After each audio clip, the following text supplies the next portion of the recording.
संक्षिप्त में जो 12 चीज नहीं करनी है उनमें से एक है हिंसा नहीं करनी है, दूसरा है झूठ नहीं बोलना है, तीसरा है चोरी नहीं करनी है, चोरी नहीं करनी है। अब चौथा पॉइंट बताते हैं असंगो। असंगो माने आसक्त नहीं होना है। चौथी चीज जो है वो है आसक्त नहीं, अटैच नहीं होना है। तो नहीं करने वाली चीज भगवान कृष्ण बता रहे हैं, अटैचमेंट नहीं करना है। बस हमें ये प्रैक्टिस में लाना है। और अपने घर को, अपने आप को इतना भी ज्यादा इन्वेस्ट मत करो, इतना भी ज्यादा टाइम ना दो कि उसमें आसक्त हो जाएंगे, क्योंकि जहां आसक्ति आ गई वहां परेशानी होगी। आप देखो, आप किसी चीज पर बहुत टाइम दिए या किसी चीज को आप बहुत अपना धन लगाए।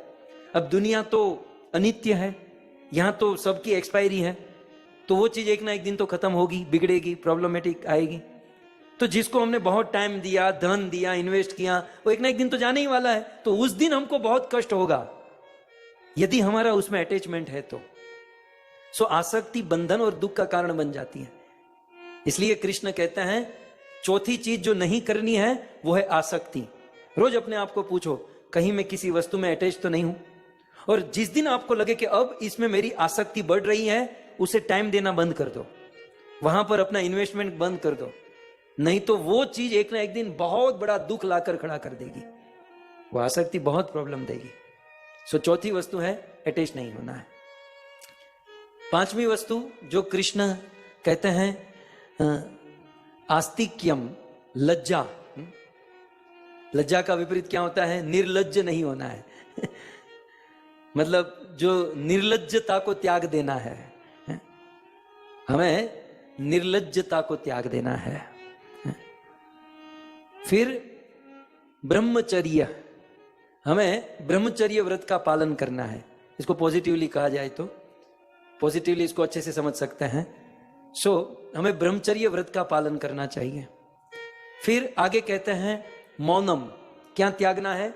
संसार की फिजूल, बिना कोई मतलब की बातों को त्याग देना है। इसे कहते हैं मौन। मौन का अर्थ यह नहीं कि चुपचाप हो जाना है।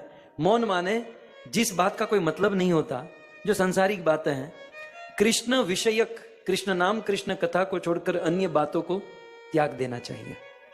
वाणी का संयम। 10वीं है अस्थिरता। अस्थिरता को त्याग देना चाहिए। स्थैर्यम, जीवन में स्थिरता लानी चाहिए। सो त्यागना है अस्थिरता को। फिर 11वीं चीज है बदला लेने की भावना। बदला लेने की भावना को त्याग देना है। किसी से कोई बदला नहीं लेना है। आप कहोगे तो हमारे साथ जो गलत व्यवहार करता है उसका क्या? हमारे साथ यदि किसी ने गलत व्यवहार किया तो सबसे पहला पॉइंट वो हमारा कर्म है। मेरे कर्म में, प्रारब्ध में, भाग्य में लिखा था, इसलिए किसी ने मुझसे बुरा किया, एक। और फिर भी आपको लगता है कि नहीं, मेरे कर्म में नहीं, ये कर्म से बाहर जाकर किया, तो मुझे बदला लेना है, तो ये काम भगवान के ऊपर छोड़ दो। जैसा बदला, जो बदला लेना है भगवान लेंगे। सो कृष्ण 11वीं चीज कहते हैं बदला लेने की भावना को त्याग देना है। और 12वां है भय। भय त्याग देना है। जीवन से त्यागने लायक है भय, डर को त्याग देना है। ओके, सो 12 वस्तु यम त्यागनी है। हिंसा त्यागनी है, असत्य बोलना त्याग देना है, चोरी को त्यागना है, आसक्ति त्यागनी है, निर्लज्जता को त्यागना है 5।